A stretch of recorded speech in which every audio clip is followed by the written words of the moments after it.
தாய் தமிழ் உறவுகளுக்கு வணக்கம். பட்டியலின திமுக பெண் கவுன்சிலருக்கு நேர்ந்த கொடுமை என்ற தலைப்பில் இந்த காணொளியை நாம் காண்கிறோம். பட்டியலின திமுக பெண் கவுன்சிலருக்கு நேர்ந்த கொடுமை என்ற தலைப்பில் இந்த காணொளியை நாம் காண்கிறோம். பொதுவாக சமூகத்தில் பட்டியலின ஆண்களும் சரி பெண்களும் சரி அவர்கள் உள்ளாட்சி பிரதிநிதிகளாக தேர்வு செய்யப்பட்டாலும் கூட, அதாவது கவுன்சிலர், எம்எல்ஏ, எம்பிக்கள், அமைச்சர்களாக தேர்வு செய்யப்பட்டாலும் கூட தீண்டாமை கொடுமை அனுபவித்து வருகிறார்கள். இதற்கு உதாரணமாக திமுக பெண் கவுன்சிலர் ஒருவருக்கு இந்த கொடுமை நேர்ந்துள்ளது. ஈரோடு மாவட்டம் அந்தியூர் பேரூராட்சி, ஈரோடு மாவட்டத்தில் அந்தியூர் பேரூராட்சி உள்ளது. அதன் தலைவராக பாண்டியம்மாள் என்ற ஆதிக்க சமூகத்தை சார்ந்த திமுக கவுன்சிலர் உள்ளார். அந்தியூர் பேரூராட்சி சேர்மனாக ஆதிக்க சாதியை சார்ந்த பாண்டியம்மாள் என்ற சேர்மன் உள்ளார், பெண் உள்ளார். அங்கு திமுக பெண் கவுன்சிலராக பட்டியல் சமூகத்தை சார்ந்த கவிதா உள்ளார்.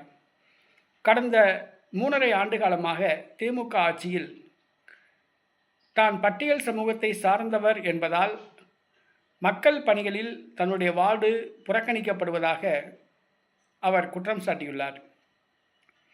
பேரூராட்சி கூட்டத்தில் கடந்த 3.5 ஆண்டு காலமாக பேரூராட்சி தலைவர், பேரூராட்சி நிர்வாகம் தான் பட்டியல் சமூகத்தை சார்ந்தவர் என்பதால் தன்னுடைய வார்டுக்கு நலத்திட்ட பணிகள் மேற்கொள்வதில்லை, எந்த நிதியும் ஒதுக்குவதில்லை, தான் பட்டியல் சமூகத்தை சார்ந்தவர் என்பதால் புறக்கணிக்கப்படுகிறது என்னுடைய வார்டு என்று குற்றம் சாட்டியுள்ளார். அதிமுக கவுன்சிலர்கள் அவருக்கு ஆதரவாக வந்தனர். கூட்டத்தை விட்டு பெண் கவுன்சிலர் கவிதா வெளியேறினார். அதிமுகவினரும் வெளிநடப்பு செய்தனர். இது திமுக தலைமைக்கு கொண்டு வருகிறோம்.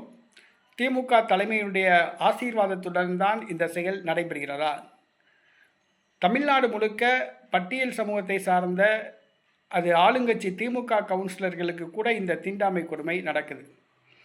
இந்த திமுக கவுன்சிலர்கள் யாராவது எஸ்சியாக இருந்தாங்கன்னா அவங்க வார்டு நகராட்சி நிர்வாகம், பேரூராட்சி நிர்வாகம், மாநகராட்சி நிர்வாகம் தொடர்ந்து புறக்கணிக்குது. உள்ளாட்சி நிர்வாகம் புறக்கணிக்குது. ரொம்ப வேதனையான விஷயம்.